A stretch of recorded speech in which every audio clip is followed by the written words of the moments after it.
सभी को जय मसीह की। परमेश्वर आप सबको आशीष दे। दोस्तों, आज के दिन के लिए परमेश्वर का धन्यवाद करते हैं। परमेश्वर ने आज का सुंदर दिन हमारे जीवन में दिया। तो दोस्तों, आज हम बात करेंगे कि जादू टोना है क्या और इससे कैसे सावधान रह सकते हैं, कैसे इससे हमें बचाव कर सकते हैं। दोस्तों, आज हम बाइबल के वचन से बात करेंगे, क्योंकि जब भी हम बात करते हैं तो बाइबल से बात करते हैं और बाइबल में संसार की हर एक समस्या का हल है। तो इसलिए दोस्तों, अगर हम विश्वास करें तो बाइबल के वचन पर हमें विश्वास करना चाहिए। दोस्तों, आज के समय में अगर देखा जाए तो इस संसार में अंधेरा ही अंधेरा नजर आता है। अंधेरा वो है जो अंधविश्वास में आज के टाइम में लोग ज्यादा ध्यान देते हैं, जादू टोनों पर ध्यान देते हैं। अगर आप थोड़े से बीमार हो या समस्या आपके जीवन में आ जाती है तो हम जीवित परमेश्वर को ना याद करके हम उन जादू टोना वालों व्यक्तियों को याद करते हैं जो संसार में जादू टोना करते हैं। लेकिन इस चीज के बारे में बाइबल क्या कहती है? दोस्तों, वीडियो को एंड तक देखना, तभी आपको समझ में आएगा कि बाइबल इस जादू टोने के बारे में क्या बात करती है। क्योंकि जादू टोना एक अंधकार है और दोस्तों, सच्ची उजियाला और सच्ची ज्योति परमेश्वर यीशु है। क्योंकि बाइबल में लिखा है, मैं ही ज्योति हूँ जिसको अंधेरे ने स्वीकार नहीं किया, अंधकार ने उसको ग्रहण नहीं किया। तो इसलिए दोस्तों, सच में परमेश्वर का जो चेहरा है वो सूरज से भी कहीं तेज है। तो दोस्तों, आज हम बात करेंगे जादू टोनों और बाइबल से। आइए देखते हैं कि बाइबल में क्या लिखा है और कौन सी वचन में। तो दोस्तों, हम निकालेंगे लेव्य व्यवस्था का 19 का 31 में। दोस्तों, जिस प्रकार बाइबल वचन हमें बताती है कि ओझाओं का मतलब है दोस्तों जादू टोने करने वाले व्यक्ति। आज के टाइम में अगर आपको जैसे परेशानी हो जाती है या कोई भूत प्रेत या कोई गंदी आत्मा या कुछ गरीबी या किसी का बिजनेस न चलना, तो लोग बाग सलाह देते हैं कि जादू टोने वाले के पास चले जा, वो कुछ न कुछ ऐसी व्यवस्था आपको करके देगा। लेकिन ये गलत है। जिस प्रकार बाइबल इसको सीधा सीधा गलत मानती है। ओझाओं और भूत साधने वालों की ओर न फिरना। दोस्तों, अगर आपको जीवन में कोई भी समस्या हो रही है तो आपको ये जादू टोने वालों के पास नहीं जाना चाहिए, क्योंकि ये खुद ही अंधकार की शक्तियों को अपने वश में करके रखते हैं, उनसे बातें करते हैं। लेकिन दोस्तों, जब ये किसी मनुष्य के लिए उसको इस्तेमाल करते हैं तो वो जो आत्माएं हैं, जो गंदी स्पिरिट हैं, वो उसी व्यक्ति पर कुछ दिन बाद अटैक करने लग जाती है। तो इससे व्यक्ति और उस अंधकार में फंसता चला जाता है, जिससे वो छुटकारा पाना चाहता है। क्योंकि जिस प्रकार बाइबल कहती है दोस्तों, और ऐसे की खोज करके उनके कारण अशुद्ध न हो जाना। दोस्तों, हम परमेश्वर ने पवित्र बनाए हैं और अगर हम अंधकार की तरफ या गंदी स्पिरिट की तरफ जाएंगे तो वो क्या होती है, वो अशुद्ध होती हैं। तब हम उनसे कुछ करवाते हैं तो वो हमारे ऊपर ही अटैक करती हैं, उसके बाद में हम खुद अशुद्ध हो जाते हैं। जिस प्रकार बाइबल कहती है, और तुम्हारा परमेश्वर यहोवा इस बात को यहोवा परमेश्वर कह रहे हैं, क्योंकि परमेश्वर ने कहा है कि इन जादू टोनने वालों की तरफ मत जाना, क्योंकि अगर आप इनकी तरफ जाओगे तो ये आपके ऊपर ही अटैक करेंगी और आपको अशुद्ध करेंगी। इस बात को यहोवा खुद कह रहे हैं।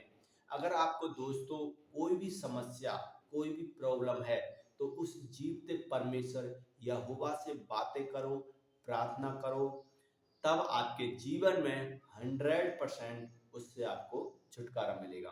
तो आइए दोस्तों, और एक दूसरा वचन और पढ़ते हैं और इसके बारे में क्या मिलता है। यशायाह का हम 19 देखते हैं दोस्तों।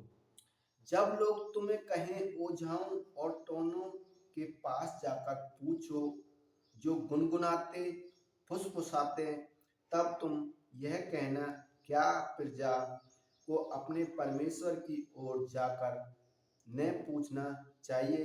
क्या जीवितों के लिए मुर्दों से पूछना चाहिए? दोस्तों, ये वचन कितना सुंदर है, कितना अच्छी बातें हमसे कह रहा है।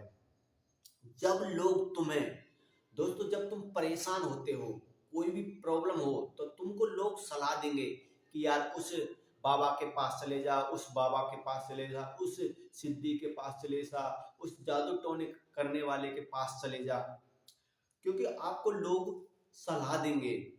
तो आपको क्या करना है दोस्तों? जादू टोनों के पास जाकर पूछोगे।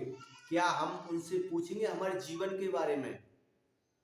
जो गुनगुनाते हैं और फुसफुसाते हैं, जो अपने, वो क्या है, उनकी गंदी स्पिरिट होती है, वो उनसे अपने तरीके से बात करते हैं। वो आपके समझ में नहीं आएगा कि वो क्या बातें कर रहे हैं। वो फिर आपके ऊपर ही कुछ दिन बाद अटैक करने लग जाते हैं। तब तुम यह कहना, अगर लोग, दोस्तों, अगर लोग आपको इस प्रकार की सलाह देते हैं, तो आप उनसे कह सकते हैं, क्या प्रजा को अपने परमेश्वर के पास जाकर न पूछना चाहिए? तो दोस्तों, क्या हमको अपने जीवित परमेश्वर के पास ना जाना चाहिए? उससे पूछना चाहिए परमेश्वर से। क्या जीवितों के लिए मुर्दों से पूछना है? दोस्तों, एक चीज बताइए आप, जो मरे हुए लोग होते हैं, जो मुर्दे होते हैं, जो गंदी आत्माएं, क्या वो जीवते लोगों के बारे का भविष्य बता सकते हैं? वो खुद मुर्दे हैं, खुद मरे हुए हैं, क्या वो जीवते लोगों के बारे में बता सकते हैं? नहीं बता सकते। ये सत्य है दोस्तों, वो नहीं बता सकते। ये सिर्फ अंधविश्वास है। लोग बाग आप लोगों को भरमाते हैं। मैंने YouTube, Facebook पर ऐसी बहुत सारी वीडियो देखी हैं, जो जादू टोना करने वाले होते हैं ना दोस्तों, वो किस प्रकार उन पर अत्याचार करते हैं लोगों पर, आपने देखा भी होगा। मैं क्या ही बताऊं दोस्तों, इतनी तरीके से उनको टॉर्चर करते हैं। कहीं पर मारते हैं, कहीं पर डंडे मारते हैं, कहीं पर उनके ऊपर गरम तेल डालते हैं, कहीं पर कुछ करते हैं। ये सब क्या है दोस्तों? अंधविश्वास है। ये सब अंधकार की गंदी स्पिरिट है। तो दोस्तों, मैं आपसे यही कहूंगा कि आप जीवित परमेश्वर के पास आए। भले ही आप विश्वासी हो या ना हो, लेकिन सच्चे परमेश्वर को पुकारें। आपको अगर कोई भी समस्या हो दोस्तों, अगर आप अविश्वासी हैं, आप नहीं जानते कि यीशु मसीह कौन है, तो सिर्फ आपको यह प्रार्थना करती है, आप अपने कमरे के अंदर जाओ, घुटनों के बल टेको और कहो, हे सच्चे खुदा, जो तू संसार को बनाने वाला परमेश्वर है, हे सच्चे खुदा, जो तू संसार को बनाने वाला परमेश्वर है, मैं तेरे सम्मुख घुटनों के बल आता हूं परमेश्वर। मेरी समस्या को सुनना। अगर तू जीवित है तो मेरी समस्या का उत्तर भी देना। आप इस प्रकार परमेश्वर के सामने जब जाओगे, तो वो जीवित है, वो आपकी समस्या को सुनेगा और 100% दोस्तों उसका उत्तर आपके लिए आएगा। जो भी आपकी समस्या आप परमेश्वर के सामने कहें, पर कहें जरूर, उस अंधकार की तरफ नहीं जाए, उस जीवित परमेश्वर की तरफ जाए। चाहे भले ही आप यीशु मसीह का नाम नहीं जानते हो, लेकिन आप कहें, हे जीवते खुदा परमेश्वर, जो तू संसार को बनाने वाला परमेश्वर है, जो तू जीवित है, तो मेरी इस समस्या को सुन और मेरी इस समस्या का हल कर। तो 100% दोस्तों परमेश्वर उस समस्या को सुनेंगे, आपकी हर समस्या हल होगी। सिर्फ आपको जादू टोने वालों के पास नहीं जाना है, अन्यथा और आप ग्रसित हो जाओगे। तो दोस्तों, ये थे जादू टोने पर 2 वचन।